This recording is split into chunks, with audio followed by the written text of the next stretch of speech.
Deception. Be fully honest with yourself and others.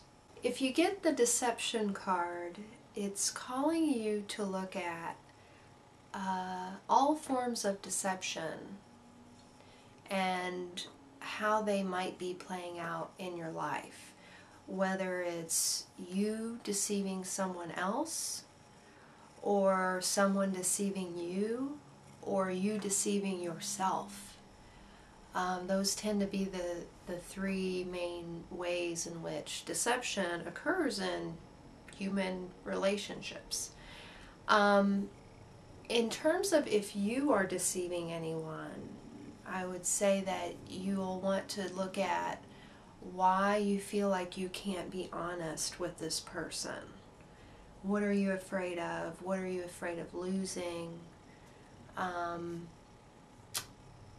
And what are you rebelling against? A lot of times deception can happen in, adult to adult relationships because a person learns as a child that who they really are and what's really happening inside of them is bad or wrong or not worth listening to. And so then a person just loses touch with the fact that honesty is important in healthy relationships, that to be known, to know yourself, to know another person, to be able to be yourself, and to be loved for who you really are. Like, that is what is a truly spiritual relationship. And so when you don't share yourself with the people that you care about, you end up deceiving the relationship. You end up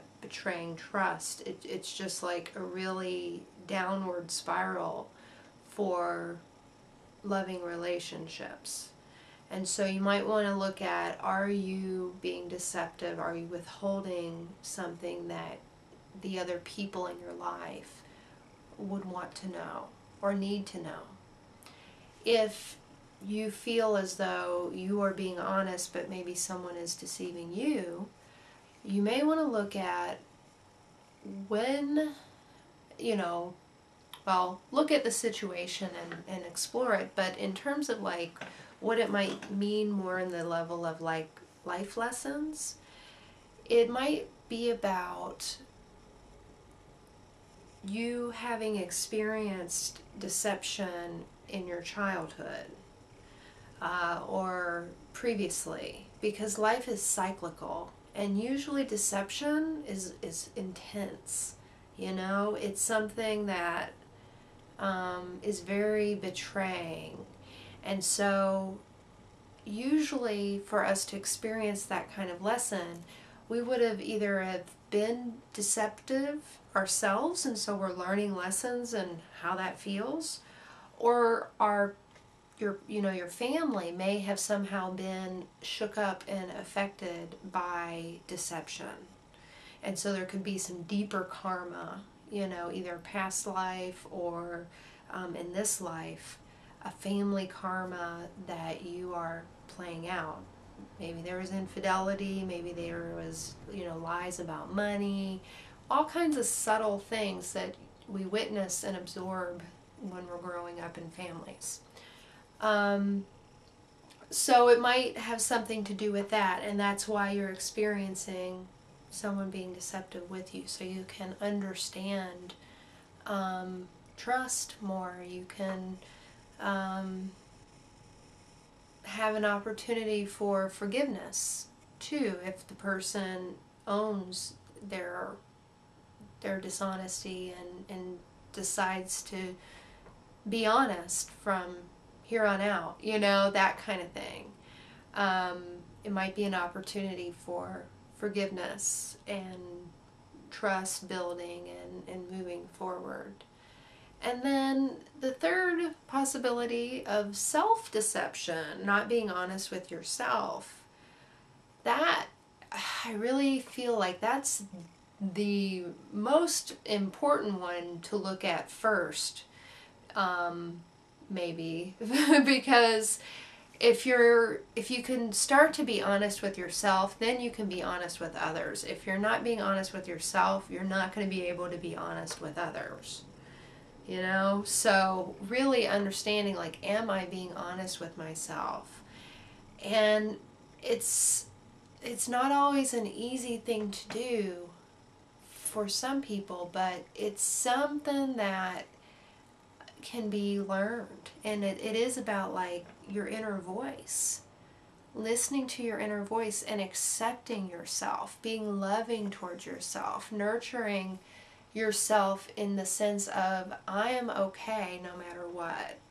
I am truth, I am good, I am love, I am light. All of this other stuff is, you know, trying to live, trying to figure it out, trying to learn lessons. And so when you love yourself unconditionally, then you can allow yourself to see your shadow side. You know, the things that you're not being honest with yourself about, the things you're not looking at, the justifications, the defense mechanisms, you know, all the shadowy stuff, our dark side. When we love ourselves unconditionally, we can look at that and heal it. If we don't love ourselves unconditionally, then we'll be in denial of it, or we'll project it, or, you know, we'll be around people who are really, really like that, you know, very shadowy, so that we experience an extreme version to wake up to our own shadow. So self-love, self-acceptance is a good place to begin if you want to be more honest within yourself and with others.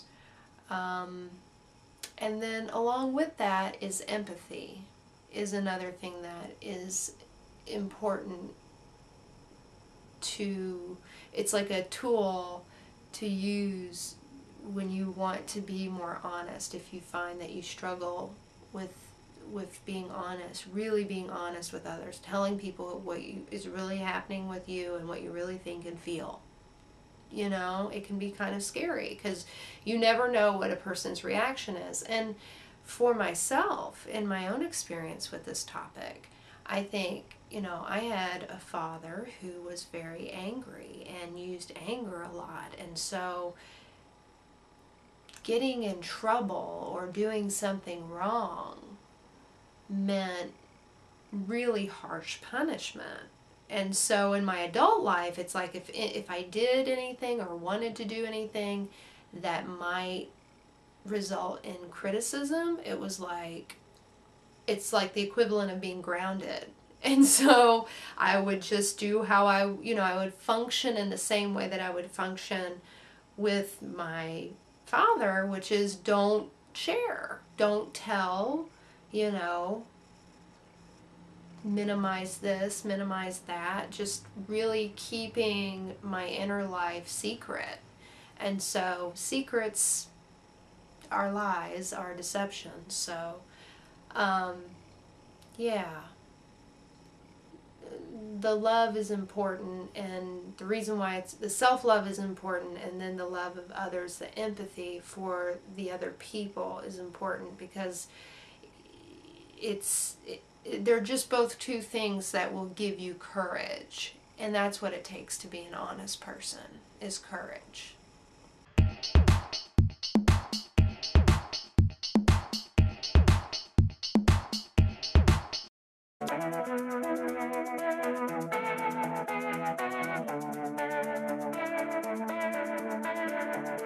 Let's cut out the melodrama so we can wake up the whole wide world. Let's make up and start all over.